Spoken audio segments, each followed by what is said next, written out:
The darkness slowly began to dissipate, revealing the silhouettes of figures approaching from all sides. Though their features remained obscured, it was clear they stood over 3 meters tall. Sebastian's legs stiffened.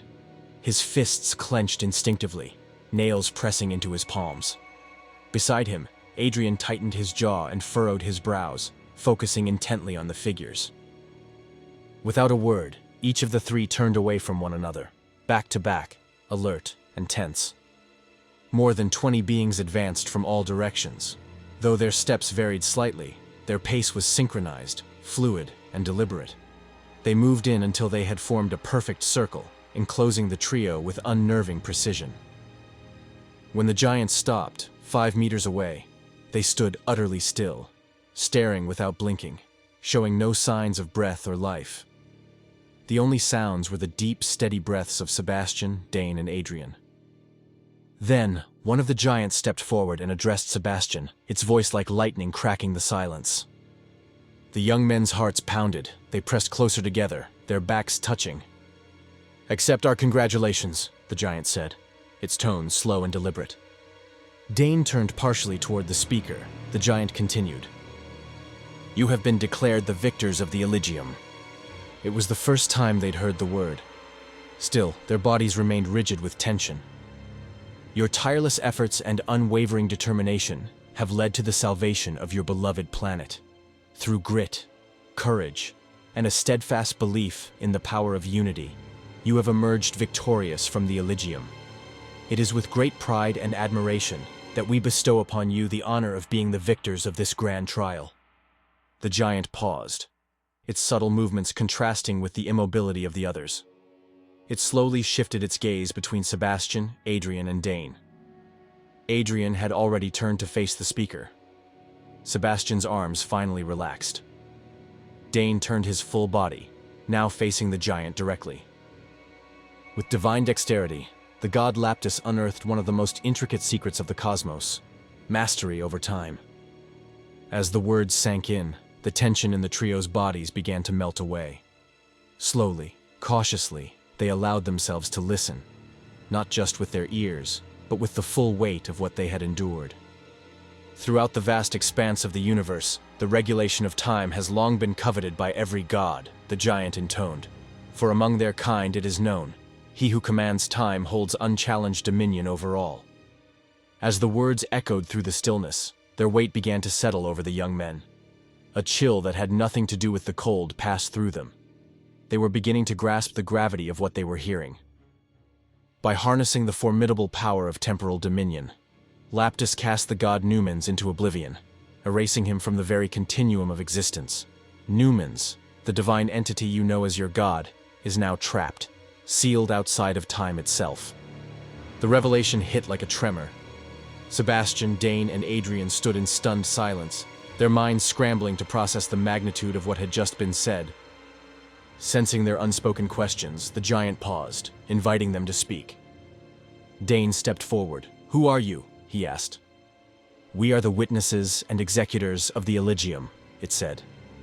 "We do not serve one god, but the balance between all. We were forged by the first builders, not from flesh or matter, but from intent, from function." Its voice deepened as it continued. "We do not create, we do not destroy, we observe, and we act, only when a cosmic precept such as the Elysium is invoked. Our presence marks that the trial has reached its final threshold." It paused. "We are not your enemies nor your saviors. We are the keepers of consequences."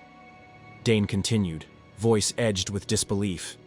"If our god has been erased, then how? Doesn't he have the power to get himself out of that? How could he, of all beings, end up trapped like that?" The giant held Dane's gaze for a long moment before responding, its tone calm and unwavering. "Life is a vast and intricate system," it said. "Atoms align and flow along a continuous thread, governed by a singular intensity, motion through time. All of existence moves together along that thread. But non-existence is a point off the path, a place untouched by time, sealed from life. Nothing escapes it, not even a god, not even Numens. The words hung heavy in the air. Sebastian, Adrian, and Dane exchanged glances, trying to comprehend the immensity of what they were being told. Then Sebastian spoke. "Then what was the point of the Elegium?" he asked. "Why us? Why this?" "The Elegium," the giant replied, "is the only mechanism Numens could invoke to counter Laptus. It is the sole protocol left to one who has been cast into non-existence." The giant's voice deepened, resonating like a drumbeat against the snow. "Your god is not above the laws of the cosmos. Even Numens is bound by the authority of the first builders, the highest echelon of creation. These forces emerged long before the birth of any god. From their essence came everything: you, us, Numens, even Laptus." The giant paused to let the truth settle in, then continued. "From the beginning, the first builders swore not to interfere with their creations. Instead, they shaped reality through laws and protocols, some familiar, like the numbers behind stars or the forces holding atoms together. But a rare few are hidden, meant only for the most extraordinary moments. The Elegium is one of them." A subtle tremor seemed to hum beneath the giant's words, as if the universe itself leaned in to listen. Knowing the absolute peril of temporal mastery, the first builders decreed the Elegium as the only contingency, a sacred trial to restore balance. It is the only way a god cast into oblivion can attempt to return. To invoke it, your god had to petition the forces themselves. "The Elegium will grant you the energy needed to forge the thread," said the giant, its voice steady. "But the task of retrieving the thread falls solely to you. Only then can you hope to assist Numens, if that is truly your desire. Should you choose to pursue this path, the way forward will be revealed." Adrian took a step forward, his expression hardening. "So you're telling me our god let 2 whole planets get wiped out, just to save himself?" he said, voice rising. "This is the same god people pray to? The one who's supposed to care about us? 'Cause honestly, I don't see how that much death, that much pain, can make sense." The giant met his gaze, unshaken. "I cannot speak to Numens' motivations," it replied calmly. "Our purpose is only to explain the nature of the Elegium and the path that lies before you, depending on your choice." Sebastian shook his head. "But we already went through it.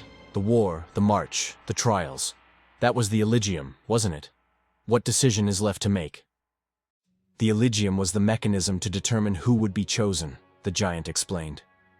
"Among all life forms across the 3 worlds of the Fraser, only you succeeded in completing the trials.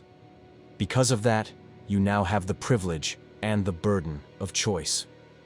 You may seek out the thread to free Numens from non-existence, or you may leave him where he is and allow Laptus to ascend as the god of your world."